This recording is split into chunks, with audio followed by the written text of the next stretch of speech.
नमस्कार, उत्तराखंड का एक खास बुलेटिन देख रहे हैं आप और मैं हूं आपके साथ शिप्पन शर्मा। तो चलिए शुरुआत करेंगे बुलेटिन की।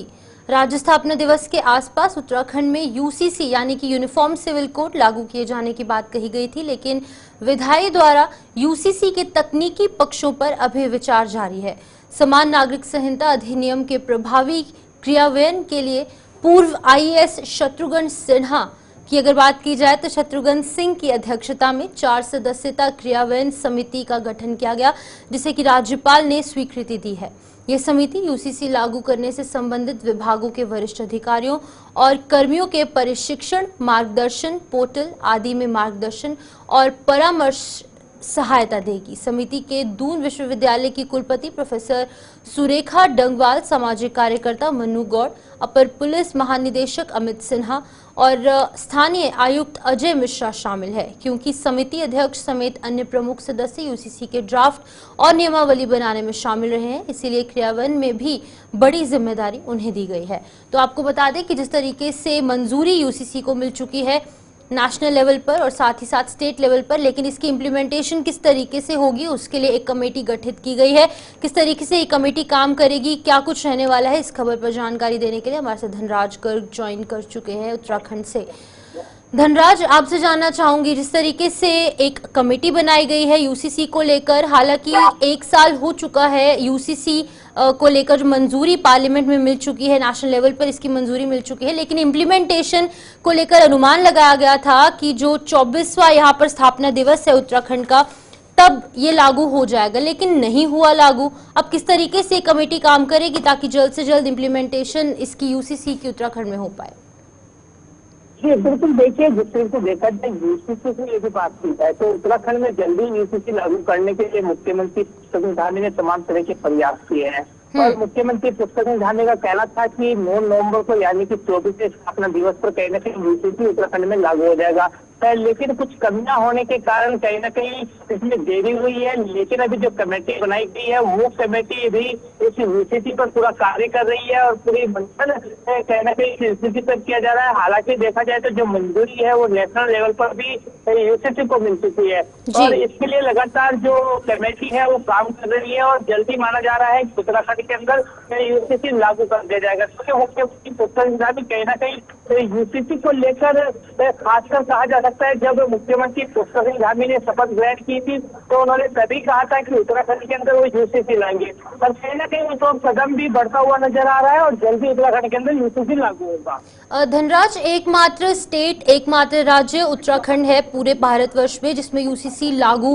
होने वाला है। क्या कुछ लगता है कहां पर कमियां रह गई कि 1 साल से अभी तक ये लागू नहीं हो पाया धरातल पर?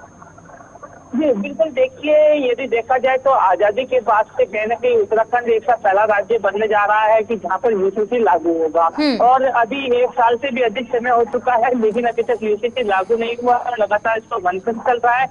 लेकिन कुछ कमियां कहीं न कहीं इसमें नजर आई कमेटी को, इसलिए मंथन चल रहा है और जल्दी कमेटी जो है उन कमियों को दूर करेगी और जल्दी उत्तराखंड के जो मुख्यमंत्री पुष्कर धामी है उनको ये पूरी रिपोर्ट सौंपेगी और उसके बाद कहीं न कहीं इसको उत्तराखंड के अंदर लागू कर दिया जाएगा। क्योंकि आप देखिए केंद्र से भी इसको मंजूरी मिल चुकी है और वही उत्तराखंड की बात करें उत्तराखंड कैबिनेट में भी इसको मंजूरी मिल चुकी है। तो बस सिर्फ एक अनौपचारिकता कहा जा सकता है कि कहीं न कहीं यूसीसी लागू करने के लिए एक अनौपचारिकता बाकी है और जल्दी वो पूरी होगी। लेकिन वही देखिए कई बदलाव इसमें किए गए हैं, चाहे हम तलाक को लेकर कहा जाए या संबंध में बनाने को लेकर कहा जाए या अन्य कई चीजें ऐसी हैं, भू कानून को लेकर भी कहीं न कहीं रखा गया है। तो तमाम जो कानून है वो उसमें भी कहीं न कहीं बदलाव देखने को मिलेगा।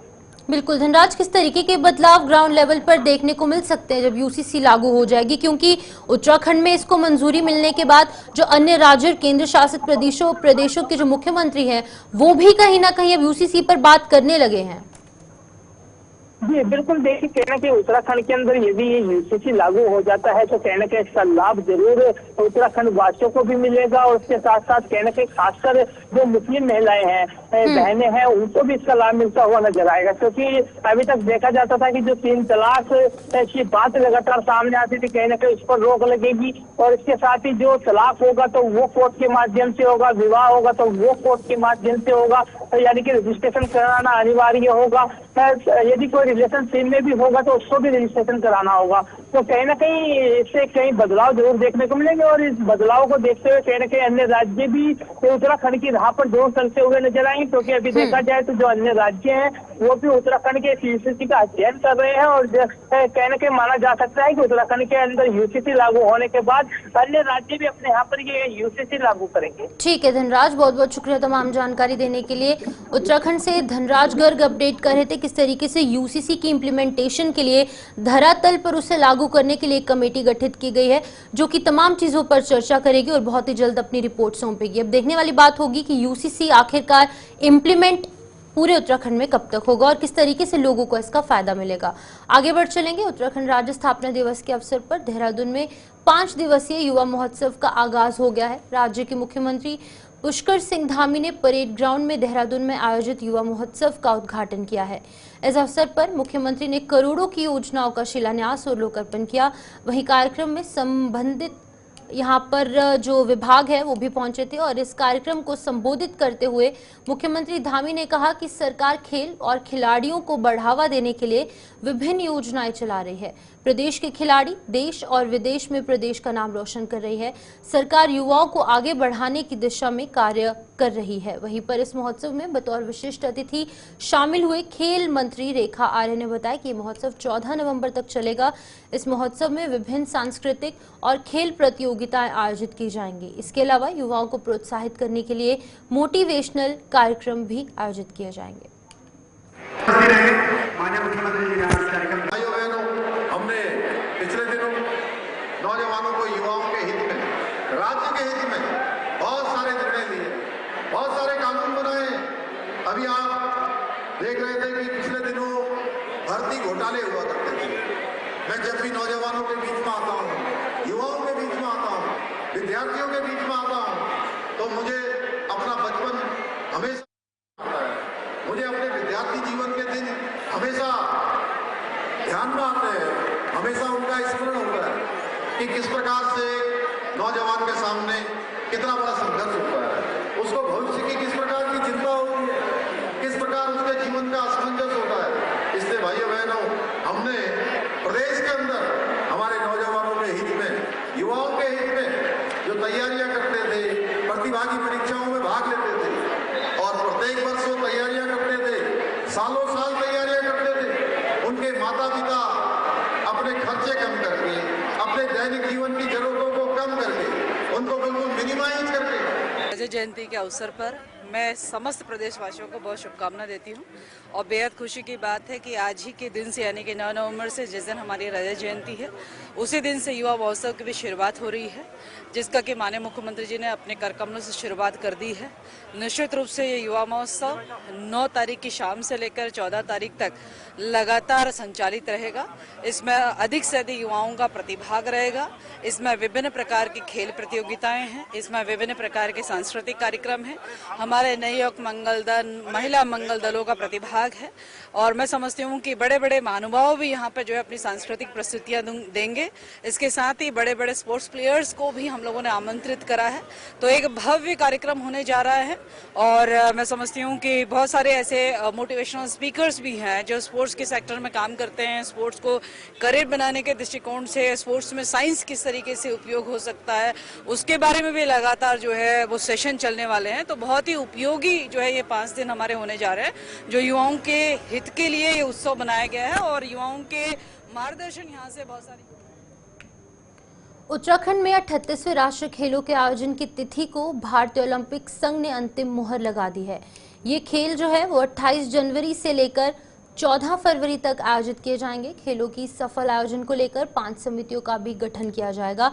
इसमें गेम्स टेक्निकल कंडक्ट समिति GTCC को गठन, यहाँ पर उसका गठन होने से राष्ट्रीय खेलों के दौरान आयोजित होने वाली संप्रदाओं और उनके आयोजन स्थलों को लेकर अंतिम निर्णय लिया जा सकेगा। इसको लेकर खेल विशेष प्रमुख सचिव अमित सिन्हा ने कहा है कि हमारी तैयारी 100% है, पूरी तैयारी हो चुकी है, बस तैयारियों को अंतिम रूप दिया जा रहा है। उन्होंने कहा कि जैसे ही GTCC आ जाती है बाकी की इंटीग्रिटी तय कर ली जाएगी और बहुत अच्छे तरीके से 28 जनवरी से शुरू होने जा रहे राष्ट्रीय खेलों का आगाज होगा। हमारी तैयारियां 100% है, पूरी तैयारी हो चुकी है। हम लोग उसके अब फिनिशिंग टचेस में चल रहे हैं और जैसे ही GTCC आ जाती है गठित, और यद्यपि GTCC का अनाउंसमेंट हो चुका है, वो जैसे ही कमेटी आती है, कमेटी के साथ हम लोग बैठकर बाकी और निटिग्रिटी जो है वो तय कर लेंगे और बहुत अच्छे तरीके से हम लोग 28 जनवरी से शुरू होने वाले राष्ट्रीय खेल को आगाज करेंगे।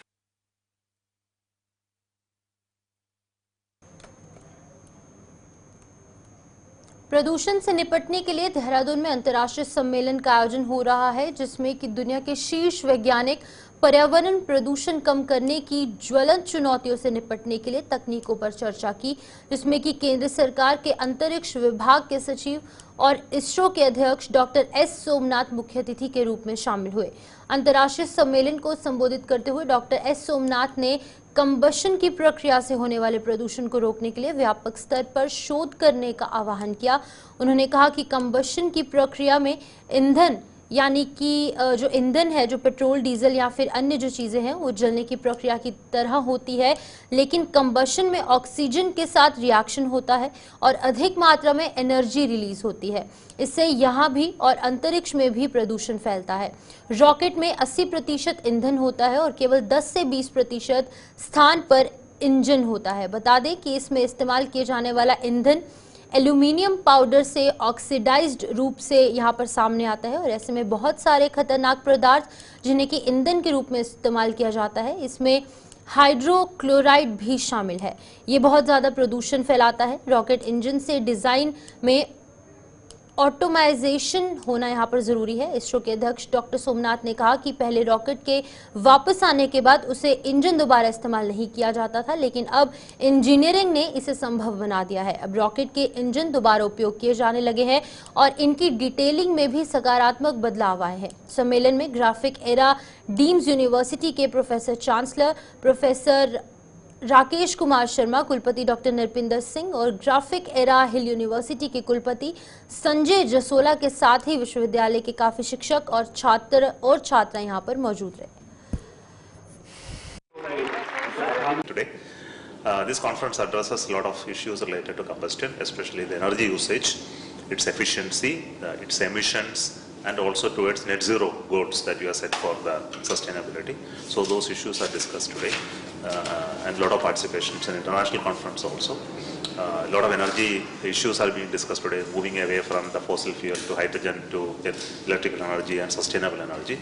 But it's not going to happen all on a sudden. We need time, and during this transition phase, you need to look at how the energy can be used very efficiently, improve it using research in the combustion domain. Combustion institute का जो India chapter है, उसने graphic era में यहाँ पे जो है एक अंतर्राष्ट्रीय कॉन्फ्रेंस यहाँ पे कराई है और इसका विषय है कि जो फ्यूल जो यूज होता है इंजन्स में, जब फ्यूल बर्न होता है तो आपको पता है एमिशंस होते हैं, तो उसकी वजह से इन्वायरमेंट को कैसे बचाया जाए, कैसे अच्छे फ्यूल्स या अच्छे इंजन्स किस तरह से डिज़ाइन हो जिसमें एमिशंस कम से कम हो। और जैसे इस दिशा में क्लीन हाइड्रोजन की बात हो रही है, इथेनॉल की बात हो रही है, तो उन सारी चीज़ों पे गहन चिंतन यहाँ पे किया जाएगा। और ये बड़े सौभाग्य की बात है कि ये उत्तराखंड में उस दिन हो रहा है जब हम लोग अपना जो है 25वीं वर्षगांठ भी मना रहे हैं, तो इतना बड़ा इंटरनेशनल जो है एक कॉन्फ्रेंस यहाँ पे की जा रही है। आज की जो कॉन्फ्रेंस है वो एक बहुत बड़ा माइलस्टोन है, क्योंकि इसमें हम ये लाना चाहते हैं कि नेट जीरो के परिप्रेक्ष्य में किस तरह से हम आने वाली अपनी जो आईसी इंजन्स होते हैं, प्रपल्शन होता है, कंबस्शन होता है, इसको कैसे लेके जाएंगे। क्योंकि तरह तरह के नए फ्यूल्स आ रहे हैं, हाइड्रोजन आ रही है, मिथनॉल आ रहा है, अमोनिया आ रही है, और हम ज़्यादा से ज़्यादा डीजल और पेट्रोल में इनको ब्लेंड कर रहे हैं। तो तरह तरह की टेक्नोलॉजी डेवलप हो रही हैं, तो उसके ऊपर विचार किया जा रहा है। नए कंबस्शन के आयाम सोचे जा रहे हैं। नेट कार्बन ज़ीरो का सबसे जो बड़ी रिक्वायरमेंट ये है कि हम इंडस्ट्रियल सेक्टर में, जहाँ पावर सेक्टर में और मोबिलिटी सेक्टर में, इस सेक्टर में कार्बन डाइऑक्साइड एमिशंस को कैसे मिनिमाइज करें। भारतीय जनता पार्टी ने केदारनाथ विधानसभा उपचुनाव में जीत दर्ज करने के लिए पूरी ताकत झोंक दी है। विधानसभा क्षेत्र के साथ साथ प्रवासी मतदाताओं को भी भाजपा अपने पक्ष में मतदान के लिए पूरी जोर आजमाइश कर रही है, जिसको लेकर भारतीय जनता पार्टी प्रदेश अध्यक्ष ने खुद प्रवासी मतदाताओं की कमान अपने हाथों में थामी हुई है। प्रवासी मतदाताओं से संपर्क करने के लिए वो अन्य प्रदेशों में लगातार भ्रमण पर हैं। भारतीय जनता पार्टी के प्रदेश अध्यक्ष महेंद्र भट्ट रविवार को लुधियाना में केदारनाथ विधानसभा क्षेत्र के प्रवासी मतदाताओं से मतदान के लिए अपने बूथों पर पहुंचने का आग्रह किया और साथ ही साथ भारतीय जनता पार्टी को जीत दिलाने में सहयोग की अपील की। भारतीय जनता पार्टी का जो प्रवासी प्रकोष्ठ है, खासतौर पर उत्तराखंड के दृष्टिकोण से प्रकोष्ठ बने हुए हैं, वो देश के उन राज्यों में जहां भारतीय जनता पार्टी का में बड़ी संख्या में भारतीय समाज के लोग वहां निवास करते हैं। और हमारा प्रयास है कि केदारनाथ विधानसभा में आपदा के बाद अनेकों लोगों का पलायन हुआ है। बड़ी संख्या में उनके मतदाता काम के सिलसिले में दिल्ली में है, चंडीगढ़ में है, हरियाणा में, लुधियाना में। तो हमारे जो प्रवासी कार्यकर्ता केदारनाथ विधानसभा के अंतर्गत जिनका क्षेत्र पड़ता है, ऐसे सब लोग के साथ मेरा मिलना हो रहा है। दिल्ली में मेरी बैठक हुई है, आज मैं लुधियाना आया हूँ, लुधियाना के अंदर बैठक है और मैं कह सकता हूँ बड़ी संख्या में अच्छा मतदान केदारनाथ के इस बाई इलेक्शन में हो, ये पार्टी की रणनीति का हिस्सा है। और निश्चित रूप से मैं कह सकता हूँ कि बड़ी संख्या हमारे कार्यकर्ता जो प्रवासी कार्यकर्ता हैं, जो जिनका क्षेत्र केदारनाथ क्षेत्र में पड़ता है, वो सब लोग मतदान के लिए। लालकुआं विधानसभा क्षेत्र के कांग्रेसी वरिष्ठ नेता हरेंद्र बोरा ने केदारनाथ उपचुनाव में कांग्रेस पार्टी की जीत का दावा किया है। उन्होंने कहा है कि केदारनाथ विधानसभा उपचुनाव में कांग्रेस हैट्रिक मारेगी। वरिष्ठ कांग्रेस नेता हरेंद्र बोरा ने पत्रकारों से कहा कि कांग्रेस प्रदेश नेतृत्व में केदारनाथ विधानसभा उपचुनाव में मजबूती के साथ लगा है और अलग अलग घरों में जाकर कांग्रेस कार्यकर्ता प्रचार कर रहे हैं, जिसका फायदा कांग्रेस के प्रत्याशी को मिल रहा है। उन्होंने सूबे की धामी सरकार को घेरते हुए कहा कि भाजपा शासन में महंगाई, बेरोजगारी से प्रदेश की जनता त्रस्त है। प्रदेश का युवा सड़कों पर उतरकर अपनी मांगों को लेकर आंदोलन कर रहा है। प्रदेश के युवाओं का अग्निवीर योजना ने अपने सपनों को भी चकनाचूर किया तथा भारतीय जनता पार्टी के नेताओं द्वारा किए जा रहे महिला दुष्कर्मों से केदारनाथ विधानसभा की मातृशक्ति भी आहत है। उन्होंने आगे कहा कि भारतीय जनता पार्टी केदारनाथ उपचुनाव जीतने के मुंगेरी लाल जैसे हसीन सपने देख रही है। साथ में अभी हमारे माननीय अध्यक्ष श्री करण मेहरा जी, श्री नेता प्रतिपक्ष श्री यशपाल आर्य जी और श्री रंजीत रावत जी के नेतृत्व में एक बहुत बड़ा पद यात्रा जो है हरिद्वार से लेके केदारनाथ तक हुई थी। तो उसमें हमें परिणाम बहुत अच्छे देखने को मिले और मैं तो ये कहना चाहता हूँ, जिस प्रकार से हमने बद्रीनाथ और आपका हरिद्वार में हमने चुनाव जीते अभी उपचुनाव विधानसभा के, तो ऐसा उम्मीद जताई जा रही है कि निश्चित ही कांग्रेस जो है केदारनाथ में भी बहुत ही अच्छे जो है प्रचंड बहुमत से यहाँ पर चुनाव जीतेगी। आगामी नगर निकाय चुनाव के लिए कांग्रेस ने तैयारी तेज कर दी है, जिसको लेकर लालकुआं में कांग्रेस द्वारा एक बैठक आयोजित की गई। पूर्व विधानसभा अध्यक्ष और कांग्रेस जिला प्रभारी गोविंद सिंह कुंजवाल की अध्यक्षता में आज इस बैठक में आगामी नगर निकाय चुनाव के प्रत्याशियों के नाम पर मंथन किया गया। इस दौरान चेयरमैन पद के लिए 13 नेताओं ने यहां पर दावेदारी पेश की। बताते चले कि आगामी स्थानीय निकाय चुनाव को लेकर कांग्रेस पार्टी ने नैनीताल जनपद के निकाय चुनाव प्रभारी पूर्व विधानसभा अध्यक्ष गोविंद सिंह कुंजवाल ने लालकुआं आकर संभावित दावेदारों से रायशुमारी करने के साथ साथ जहां संगठन में आस्थावान व्यक्ति को टिकट देने का ऐलान किया, वहीं पर दूसरी तरफ कांग्रेस प्रत्याशी को मिलजुल कर चुनाव लड़ने का आह्वान भी किया है। वहीं पूर्व कैबिनेट मंत्री हरीश चंद्र दुर्गापाल ने कहा कि पार्टी से बाहर के व्यक्ति को कांग्रेस पार्टी किसी कीमत पर चुनाव नहीं लड़वाएगी, क्योंकि इससे पूर्व के अध्यक्ष पद के जो प्रत्याशी थे उन्होंने कांग्रेस के टिकट पर चुनाव लड़ा और मलाई खाकर पार्टी ही बदल ली। ऐसे किसी भी दल बदलू को कांग्रेस पार्टी में टिकट नहीं दिया जाएगा। देखिए, निकट भविष्य में कभी भी चुनाव हो सकते हैं। यद्यपि अभी सरकार चुनाव से डर रही है, उसने आरक्षण घोषित किया है और ने चुनाव की सही डेट तय की है, लेकिन फिर भी हमारी पार्टी ने निर्णय लिया है कि कांग्रेस की मजबूती के लिए प्रत्याशियों का चयन हो और प्रत्याशी अपने अपने नगर पंचायत, नगर पालिका और नगर निगम में काम करना शुरू करें। उस दृष्टि से हमने मीटिंग लेना शुरू किया है और इस लालकुआं नगर पंचायत में मैं समझता हूँ सब पदों पर लगा करके 13 प्रत्याशी मैदान में आए हैं, जिनमें सामान्य पुरुष 5 हैं, महिला 2 हैं और ओबीसी पुरुष 3 हैं और महिला 1 है और एससी पुरुष भी हैं और एससी महिला अभी नाम नहीं आया है, आ जाएगा बाद में। तो इस तरह का एक ग्रुप यहाँ आए हैं और मेरा ये कहना है कि इस समय जो कार्य प्रणाली भारतीय जनता पार्टी की चल रही है देश और प्रदेश में, उसको देख करके और जितने अभी मैं केवल रामनगर हमारा छोटा है, बाकी को हमने पूरा कर लिया है। इन नगर पंचायतों, नगर पालिका, नगर निगमों में जो मैंने माहौल देखा है तो कार्यकर्ता उत्साहित है, उससे निश्चित रूप से ये लग रहा है कि इसमें कांग्रेस मजबूती के साथ आएगी। हमारे अध्यक्ष भी बनेंगे, हमारे सभासद भी बनेंगे और इन निकायों में जो है कांग्रेस का परचम है। कांग्रेस पार्टी का ये सोचता है कि जो भी कैंडिडेट होगा, अभी तो उतारा चुनाव नहीं है, जो भी कैंडिडेट होगा, चाहे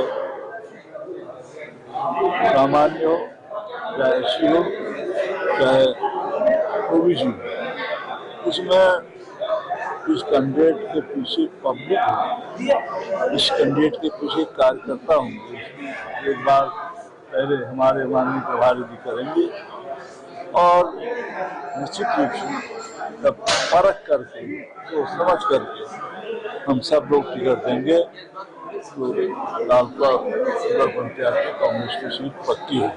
और उन्होंने कार्यकर्ताओं की बात को समझा और उन्होंने जो है लोगों से आवेदन के लिए कहा, जो लोग चुनाव लड़ना चाहते हैं, चाहे वो सामान्य में हो, ओबीसी में हो, एससी में हो, एससी महिला हो, सामान्य महिला हो, सारे उसमें नाम मांगे गए हैं और जो है सामान्य सीट में सबसे ज़्यादा नाम आए हैं। तो उनकी हमारी कोशिश ये है कि पिछले 2 बार से जैसे यहाँ पर अब कांग्रेस का परचम यहाँ पर लहराया हुआ है, तो इस बार भी हम चाहते हैं कि यहाँ पर कांग्रेस जो है एकजुट होकर चुनाव लड़ेगी और चुनाव लड़े, जिससे कि यहाँ पर दोबारा जो है तिवारा जो है कांग्रेस का परचम लहराया जा सके। ये अभी बहुत से लोगों ने यहाँ पर कहा कि अगर बाहर का कोई भी प्रत्याशी, मतलब कोई भी है जो यहाँ कांग्रेस के शासन में जिसको कांग्रेस ने जिताया, अगर वो यहाँ से दूसरे दलों में गया है, अगर वो दोबारा यहाँ पर वापस आने की कोशिश करेंगे तो निश्चित ही ऐसे लोगों को यहाँ पर टिकट नहीं दिया जाएगा। हमारे प्रदेश नेतृत्व के द्वारा माननीय गुलसिंह कुजवाल जी को हमारे जिले का प्रभारी बनाया गया है निकाय चुनाव के मद्देनजर, और हम लोग लगातार पिछले 4-5 दिनों से सभी नगर पालिकाएँ जो हमारे जिले पे के आती हैं, चाहे वो नैनीताल नगर पालिका से हमने शुरू किया, फिर भवाली में गए, फिर हम लोग भीमताल गए, उसके बाद हमारा कालाढूंगी में हुआ, फिर अभी हल्द्वानी में हुआ आज, और हम लोग अब ये लालकुआं में पहुंचे हुए हैं। और जिस तरीके से कार्यकर्ताओं के उत्साह और एक जोश हमें दिखाई दे रहा है, उससे लगता है कि निश्चित रूप से कांग्रेस के कार्यकर्ताओं के अंदर, कांग्रेस के पदाधिकारियों के अंदर एक नया जोश है और निश्चित रूप से वो चाहते हैं कि जो आगामी चुनाव होने वाले हैं उसमें कांग्रेस के जो प्रत्याशी अपना नाम दे रहे हैं और इसमें नाम लिए जा रहे हैं, और जो भी एक उचित प्रत्याशी होगा, जो जिताऊ प्रत्याशी होगा, उसको जिसे कहते हैं प्रत्याशी बना करके उतारा जाएगा। और निश्चित रूप से जिस तरीके से आज मैं समझता हूँ कि सरकार ने अपने निकाय चुनाव हो जाएं, चाहे छात्र संघ के चुनाव हो जाएं, चाहे किसी प्रकार के चुनाव हो, सरकार जिस तरीके से उनको बंद करने का काम कर रही है, उनको उनमें रोक लगाने का काम कर रही है, इससे लगता है कि सरकार कहीं ना कहीं पर डरी हुई है। उसे पता है कि उन्होंने जनता के हित में कोई काम नहीं किया है, बढ़ती महंगाई, बेरोजगारी से जनता परेशान है। तो इन सब मुद्दों को लेकर के जिसे कहते हैं कि सरकार परेशान है और हम लोग चाहते हैं कि सरकार यथाशीघ्र चुनाव करवाए। और जिस तरीके से हमारे कार्यकर्ताओं के अंदर आप देख रहे होंगे कि ये जोश और उत्साह देख रहे होंगे, तो हमें लगता है कि नैनीताल जिले की जितनी नगर पालिकाएं, नगर पंचायतें और महानगर हैं, हम लोग उसमें विजय हासिल करेंगे, ये हमारा मानना है। अपने अपने नामों की दावेदारी पेश की, जिसको लेकर मैं मुकेश कुमार कांग्रेस जो यहाँ नगर निगम की सीट ऐसी होती है उसको लेकर दावेदारी पेश की मैंने, और अपना नाम मैंने पर्यवेक्षकों को दिया है। जो भी दिशा निर्देश कांग्रेस पार्टी का होगा वो मान्य होगा। पार्टी जिसको भी ये टिकट देगी उसको तन मन से साथ लगा जाएगा और पार्टी की जो नीति रीति हैं वो करते पहुँचाएंगे। मेरा एक ही लक्ष्य है कि जो शहर में विकास रुका हुआ है। कुछ दिनों पूर्व एसटीएफ ने जॉइंट ऑपरेशन कर उत्तराखंड के दुर्लभ पशु कस्तूरी मृग की 25 ग्राम कस्तूरी एक तस्कर से बरामद की थी। इसके बाद अब एसटीएफ उनके नेटवर्क के संबंध में जांच के लिए वन विभाग की टीम के साथ कार्रवाई कर रही है।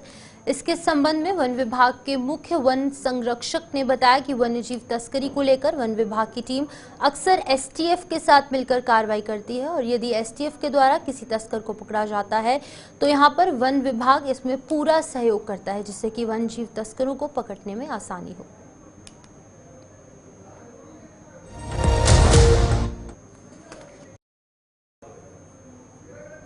तो चलिए फिलहाल इस बुलेटिन में इतना ही। मुझे दीजिए इजाजत और आप जुड़े रहे गुलिस्तान न्यूज़ के साथ।